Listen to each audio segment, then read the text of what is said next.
Baik, di sini saya akan menjelaskan terkait sistema nervosum. Pada sistema nervosum terbagi menjadi 3 bagian, yaitu pertama sistem saraf pusat, kedua sistem saraf tepi, dan ketiga sistem saraf simpatetik. Yang mana ketiga macam sistem saraf tersebut memiliki hubungan satu sama lain dan merupakan bagian dari suatu kesatuan sistem saraf yang luas. Untuk pertama, pada sistem saraf pusat, yaitu berfungsi untuk mengkoordinasikan aktivitas hewan sesuai dengan rangsangan yang diterima oleh neuron sensoris. Pada sistem saraf pusat terdiri dari 3 bagian. Pertama, otak besar atau cerebrum, otak kecil atau cerebrum, dan batang otak atau medulla oblongata.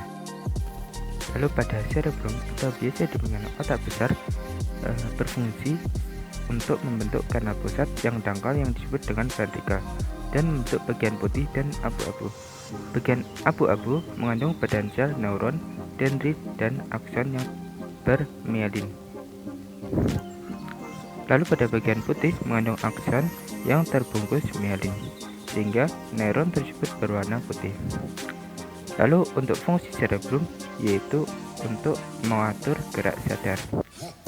Lalu kedua ada otak kecil atau cerebrum. Nah, fungsinya untuk mengontrol gerak dan kesetimbangan.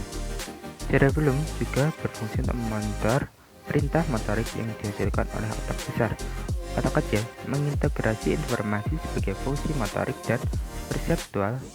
Jika otak kecil rusak, maka mata akan mengikuti gerak benda tetapi tidak akan berhenti tepat di mana benda itu berhenti. Lalu ketiga, medulla oblongata, yang merupakan struktur pada bagian posterior atau belakang otak. Medulla oblongata adalah bagian batang otak yang paling bawah. Bagian ini terhubung langsung dengan susunan tulang belakang. Bagian batang otak ini mengontrol fungsi otonom tubuh seperti pernafasan, pencernaan, tekanan darah, dan lain sebagainya. Yang mana pada bagian otak juga terdapat selaput yang melindungi otak yang biasa disebut dengan meninges. Dan juga terdapat cairan otak yang mana mengisi ruangan di antara dan sekitar organ saraf pusat yang biasa disebut dengan euchor cerebrospinalis.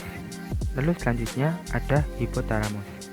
Nah, hipotalamus ini terletak di bagian ventral.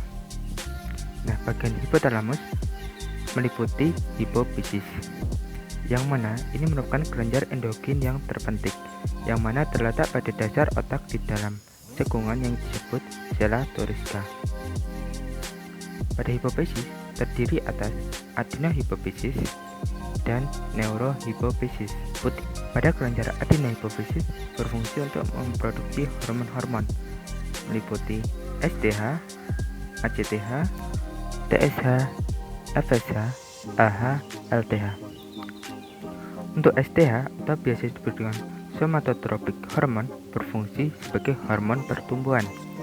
ACTH atau biasa disebut dengan adrenocortinotropik hormon berfungsi untuk mensekresi adrenal. Lalu ketiga, TSH atau biasa disebut dengan thyroid stimulating hormon berfungsi untuk merangsang kelenjar tiroid.